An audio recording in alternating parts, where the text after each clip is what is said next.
Chapter 5 Arithmetic Progressions. Introduction பார்க்கலாம்.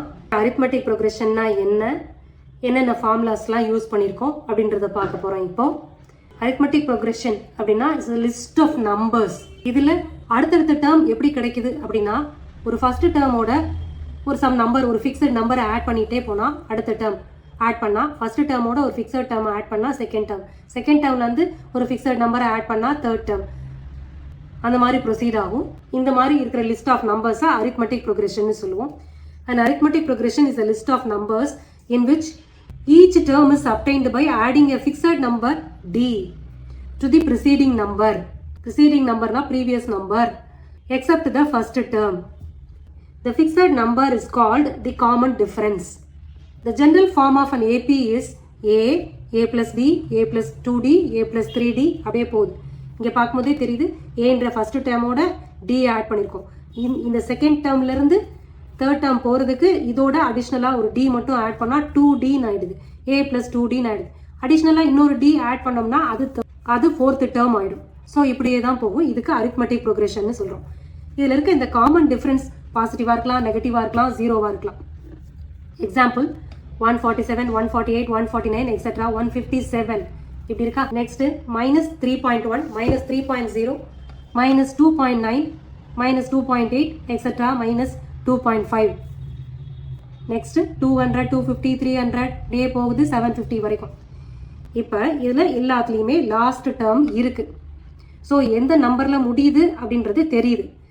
இந்த மாதிரியான ஒரு arithmetic progression finite arithmetic progression அப்படின்னு சொல்கிறோம். There are finite number of terms in these examples. அதாவது முடிஞ்சிருச்சு, இந்த டேர்ம் தான் லாஸ்ட் டேர்ம்னு தெரிஞ்சிருச்சு. அப்போது இது finite arithmetic progression. There are finite number of terms in these examples. Such an AP is called a finite AP. இப்போ last டேர்மே என்னன்னு தெரியல, போயிட்டே இருக்கு.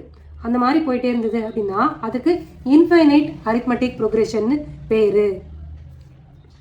100, 70, 40, 10 etc. 1, 2, 3, 4 etc. -1.0, -1.5 போயிட்டே இருக்கு. These examples are not finite.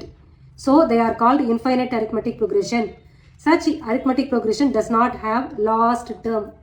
A given list of numbers a1, a2, a3 etc.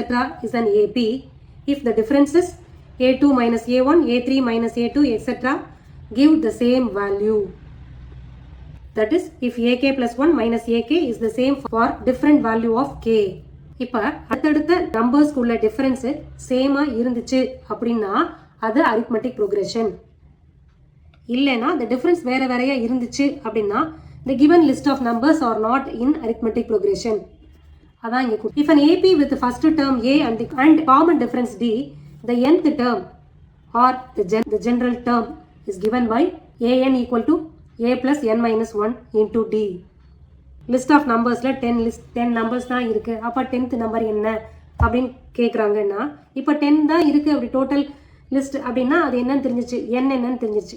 அப்போ அந்த nth number என்ன அப்படின்னா a is the first number plus 10னா 10 minus 1 into difference between two numbers. difference between the consecutive number is d. அதை substitute பண்ணோம்னா இந்த nth டேர்மை calculate பண்ணிடலாம். அடுத்து ஒரு arithmetic progressionல ஃபர்ஸ்ட் 10 நம்பர்ஸோட சம் என்னவே அப்படின்னு தெரியணும் அப்படின்னா இந்த ஃபார்முலாக்கு போகலாம். The sum of first n terms of an AP is given by s equal to n by 2 into 2a plus n minus 1 into d. அடுத்து ஒரு finite arithmetic progressionல sum of all terms என்ன அப்படின்னு தெரியணும்னா இந்த ஃபார்முலா போகணும். s equal to n by 2 into a plus l. a is the first term, l is the last term, n is the total number of terms.